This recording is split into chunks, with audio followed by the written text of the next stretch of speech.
Hi, everyone, and welcome to another episode of the Sibme Coach Replay Show.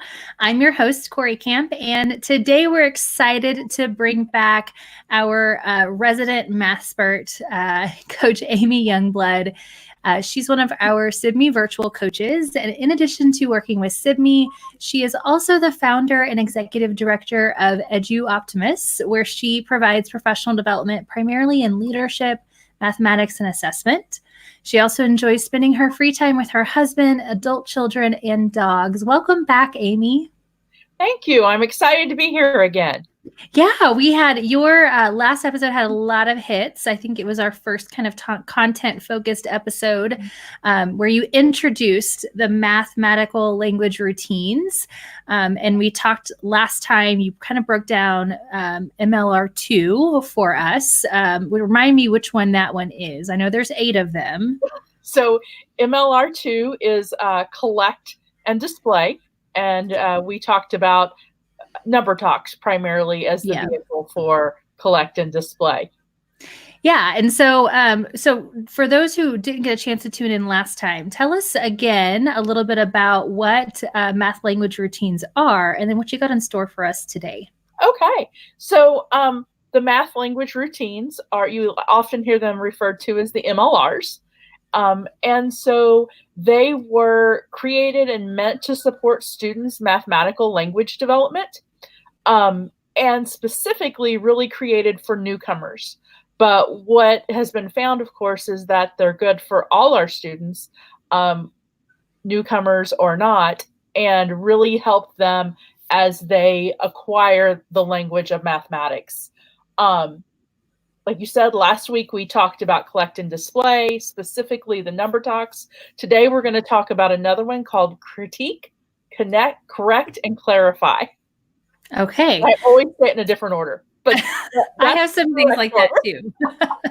I'm a special educator. We've got a million acronyms, half of which I usually reverse some kind of order of. So I got you. So yeah, and that number talks, that was a great video last time, audience. If you missed that episode, you can definitely check it out on our Sibme Coach Replay YouTube channel, where we've got a playlist of all of our replay episodes, or on the page that you are watching us from, whether that's Twitter, Facebook, or LinkedIn. But let's dive into this number 3. What is critique, correct, and clarify? What does that MLR mean? So this one is all about looking at somebody else's work, not your own, and critiquing it, and really diving into the math that's in there and what students see.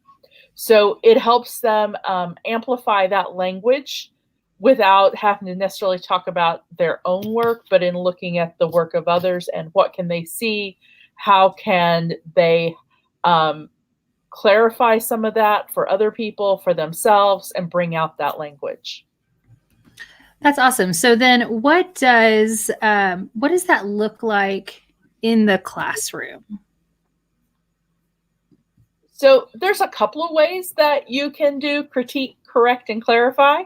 One of those ways is always, sometimes, never, which I think you have a little graphic organizer that I quickly created. The main reason I created this is not because, anybody can go in and create always, sometimes, and never.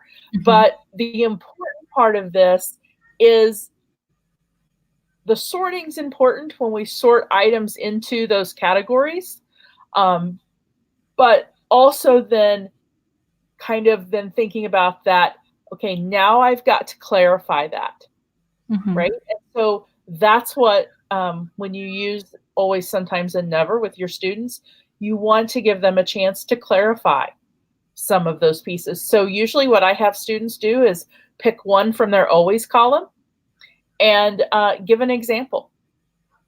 Okay. Pick one from their sometimes column and give an example and a counter example. And then in the never column, I ask them to explain, why is it a never? Usually kids can grasp a lot of the always and the never. The sometimes is where sometimes, right, it's a little more difficult. Right. You have to think of not only when it's true, but also when it might not be true and what that would look like. And that's a great way to get them to really start to identify some like critical attributes, right? Some of those key pieces of rules that we might have. So as I mentioned in our first episode, I've worked in math and I've taught math, but it was a brief stint. I spent most of my time in English language arts. And so, but we talked about, with explicit instruction, when you're teaching rules that, exist, it's important to talk about when they exist, when they don't exist, but also give those where there's a little gray area where you might have to. So is a square always a rectangle always a square? Let's talk about, when it's yes, when it's no, and when that matters differently. I was in the doctor's office with my 5-year-old. She's at home right now with strep. So if anybody hears any Disney behind in the back, faintly in the background, or singing, she'll break out in song every once in a while. She's feeling better today. She goes, "There's diamonds all over the floor." And I said, "They look like squares to me from where I'm sitting." And so she got up and she was looking and she was like, "You're right." So anyway, I think talking about that, I like this simple graphic organizers, always, sometimes, never. That's a really great way to kind of think about having them look at this from different angles, right? I think so. Absolutely. And really getting them then, like I said, to clarify that thinking. Mm-hmm. Why is it always? What is that example that makes it always? What is that example and that counter example that makes it sometimes? Yeah. So that they really have to dig into that thought and clarify their thinking. It helps build vocabulary, which is right. MLRs are all about. All about that language, right? That vocabulary is there.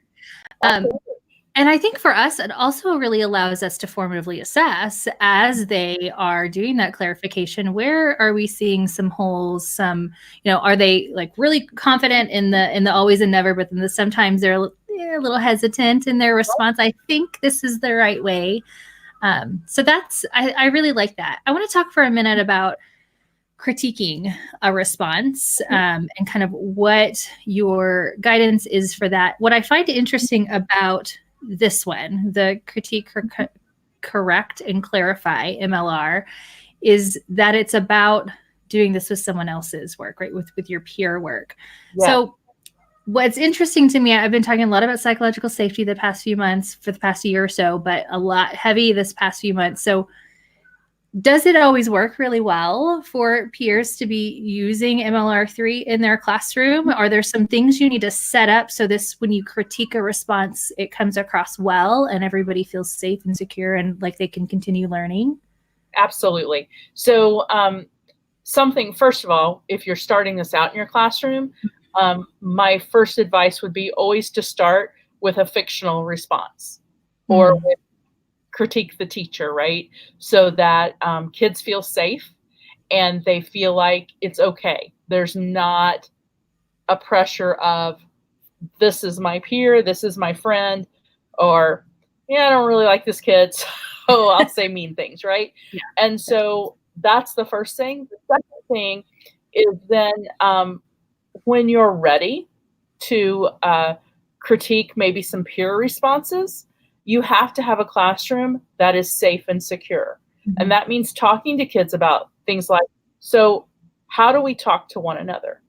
When we're giving feedback, what does that sound like? What does that look like? Just all of those pieces have to come into play before you can actually use a live student's response, right? And everybody feel comfortable doing that. So certainly at the beginning, I recommend using some contrived types of responses. Do some modeling. I think this is also a really good opportunity to use some things like discussion stems, right? They have discussion stems for agreeing and disagreeing and clarifying. So maybe having some of those up would be really, really great for that as well. Okay, so anything else around critiquing a response besides just kind of getting that going? It can actually go a couple of different ways. We're going to watch a video here in a minute. We've talked about critiquing a wrong response. The video we're going to watch is actually, they are critiquing a response, but it is not incorrect. Okay. And so you'll see a little bit. We're going to start the video by, I wanted everybody to be able to hear the problem. And so we'll hear the problem, and then we will skip ahead to the important work of the problem. All right. So we've got another video of you modeling this in a classroom, which is super exciting. Okay, so let's start. What grade level are we looking at here? This is a sixth grade classroom, and we are working on ratios and recipes, you're going to see. Ratios and recipes. Perfect. I feel a pizza example coming on again. I don't know why. Okay, so let's watch, listen in the first minute here for the question to the class. Priya, Han, Lynn, and Diego are all on a camping trip with their families.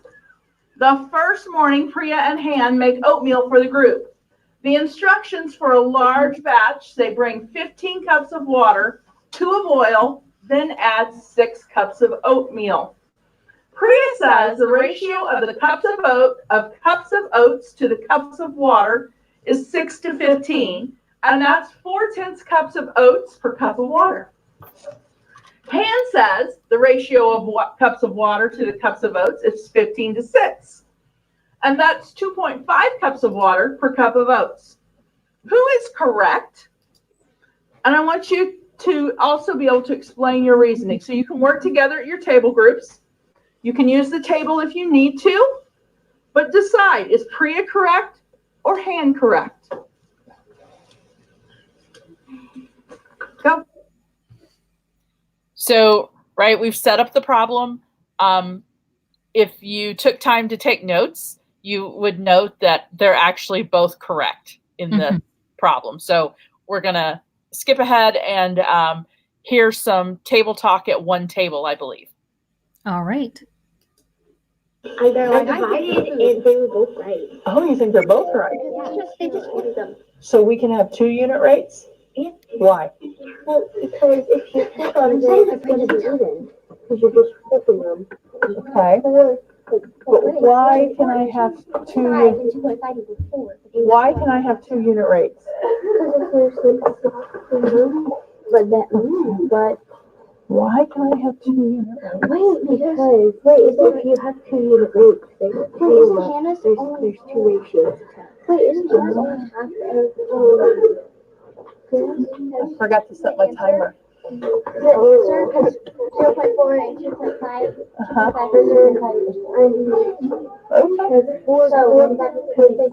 I don't know, but I need to see some evidence of that thinking.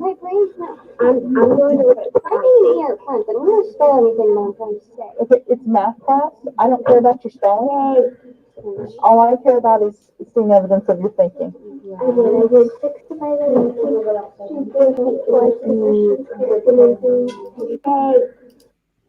All right. So it was a little hard to hear, but basically the girls are telling me that they believe that both Han and Priya are correct.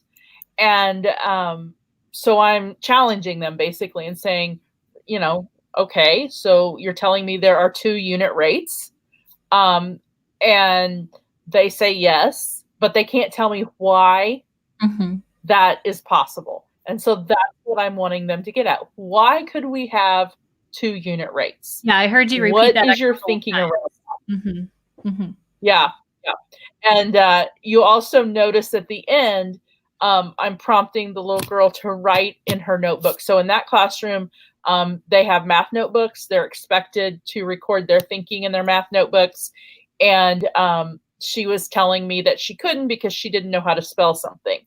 And so my response was, well, you know, this is math class right now, so I'm not really concerned about your spelling. I want you to get your ideas on this paper, which allowed her to take a breath and go, oh, okay, I can do that then.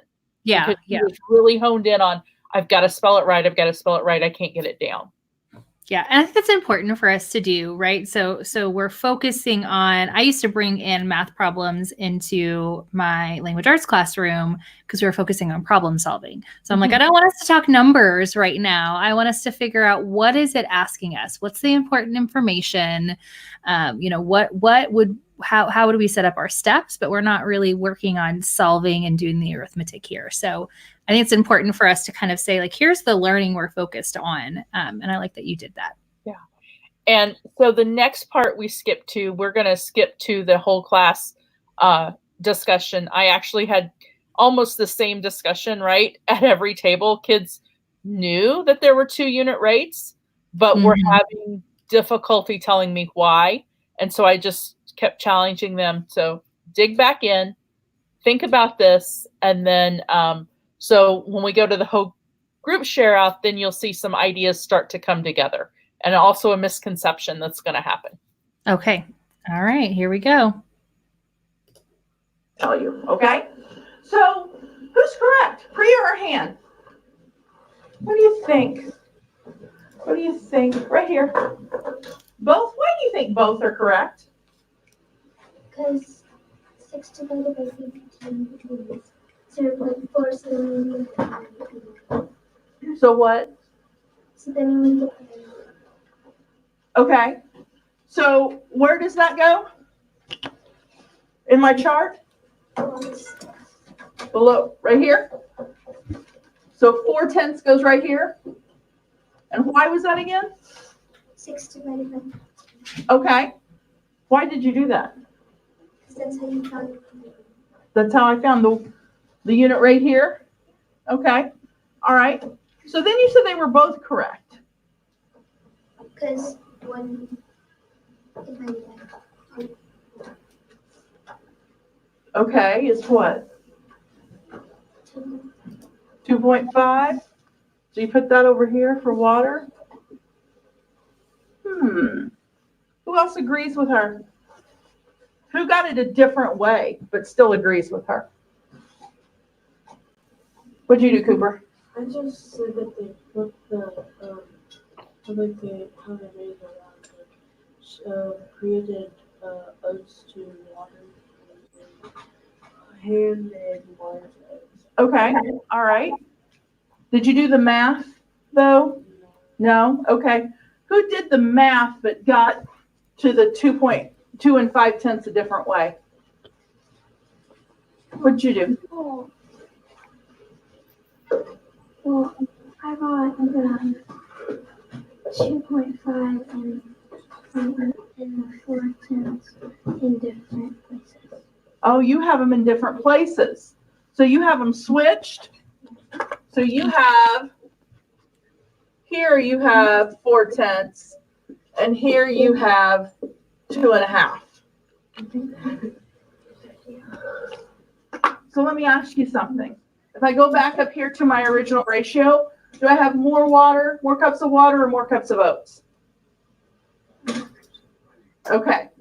So if I do 2.5 cups of oats to 1 cup of water, what do I have? Oh, what? I did it wrong. I did 15 divided by 6. Oh, so you did the same, right? You just did them backwards. Guess what? I did it last night too. And I was like, I looked at my table and I was like, that's not right. And so then I had to go back.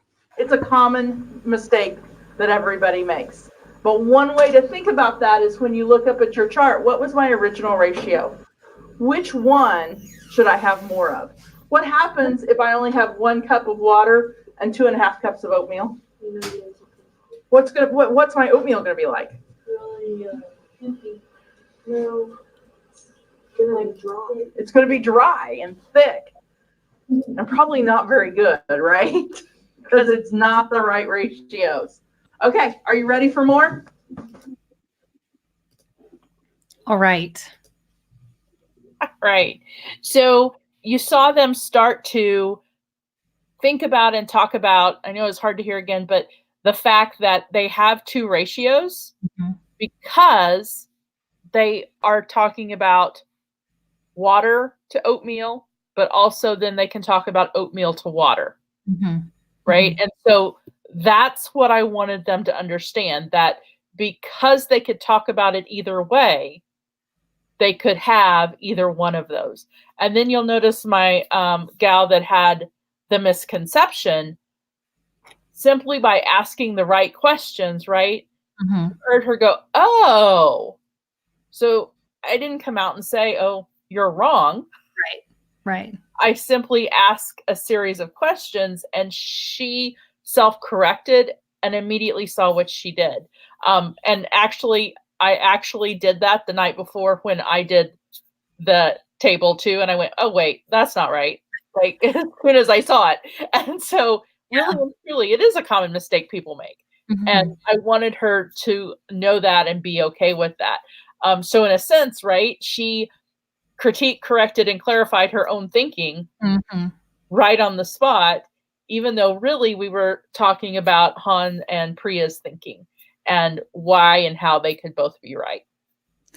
Yeah, I love that. And I love how you shared. Yeah, I did that last night as well. I had that kind of same aha moment. It happens. I think that's important. And in our math class, when I was a co-teacher, I was frequently the one who shared my misconceptions and mistakes in the math, going, oh, see, I was thinking this way, but now that I'm checking it, so I was definitely that one to be first one out there saying I did that wrong. But that's important, I think, for kind of what we talked about before. What needs to be a ground level of this is that psychological safety, that feeling that I can throw my thoughts and ideas out loud around my peers, and it's okay if it's going to be wrong or it's not fully correct. Exactly. I also noticed your line of questioning, which had a very common kind of why. I heard you ask why a lot. I mean, almost all of your questions were why. And sometimes they were just why, or, why is that? Tell me more what you did. And I see that, that why serves to help them self-correct, like you said, and even clarify, it's a big part of that clarification. So no, nothing big and fancy with it. But I think as a teacher, we just have to remember to keep asking the questions, right? They hold the answers. And often even ask the questions of students that have it correct. Yeah, right. Don't let them just sit there like it's correct. Mm-hmm. But why? Yeah. And I've had lots of students that are used to only being questioned when they're incorrect, and they will start to erase their problem. And I'm always like, no, I don't want you. I'm asking you to tell me more, to tell me why this works, not because you're right or wrong, but because I want to know your thinking. Yeah. And my son is very much that kind of, he's great. He's one of those who he gets at math. He loves math a lot. He's not naturally gifted in math because I don't believe in that, but it's one of those that he will endure a little bit more with. But around second grade, he's in fourth grade now. He really did. I saw this shift of him kind of suddenly second guessing himself just because you ask why. And I'm always that parent who says, I don't know if it's right or wrong. I just want you to tell me your process, because this is math beyond what I used to do before. So I can't tell you if you're right or wrong, but tell me what your process is. Maybe I can help you there. And he'll second guess himself. Oh, well, is it wrong? Or he'll go, well, the teacher doesn't care what process is. I'm like, oh, but she does. She does care.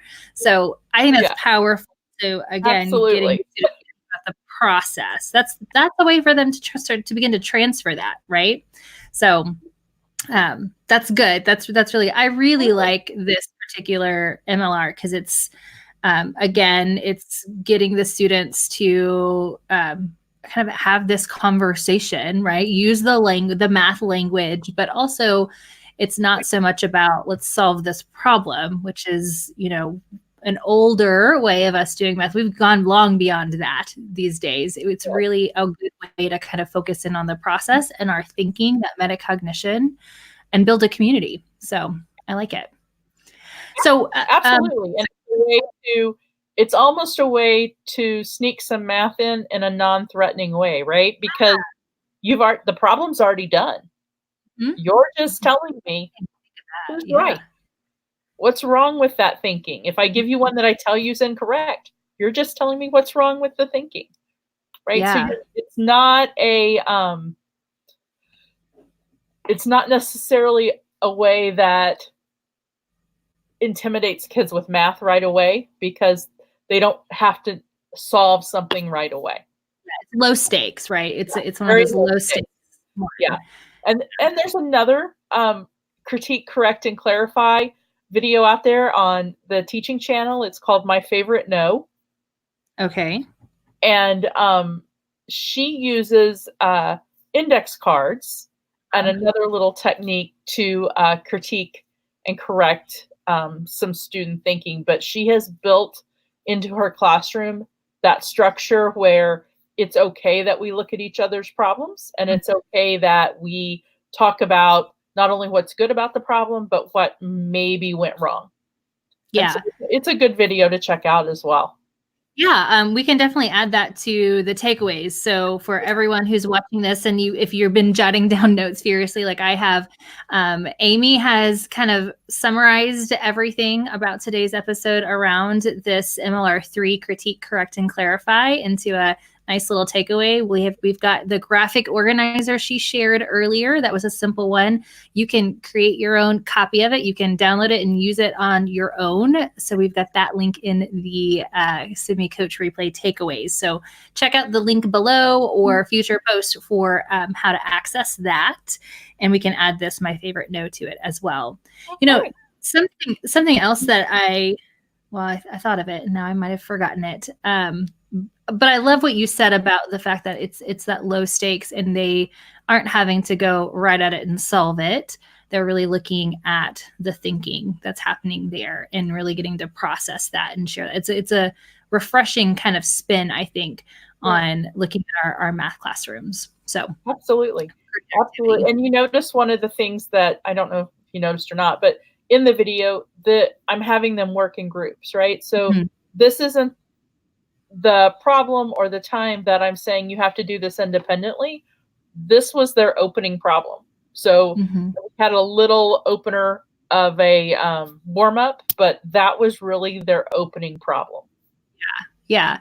It's a great way to kind of get them started into thinking a little bit about, get their brains into thinking and then begin their own solving if they need to. Right. And I agree. I think things like, using some discussion stems or using, definitely starting. I loved your tip of starting not with peer work, but with some examples are much more non-threatening to get the conversation going. So I love that. Well, audience, we're going to have Amy come back again at the end of February 28th, I believe it is. It's a Friday, somewhere around there. Amy's going to come back live with us, and we're going to continue this conversation about these math language routines. So tune in February 28th for another episode with Amy, and then we'll have another one that will air in the month of March to round us out with some math language routine episodes. So thanks, Amy, again, so much for joining us. Audience, tune in next week for another episode of the Sibme Coach Replay Show.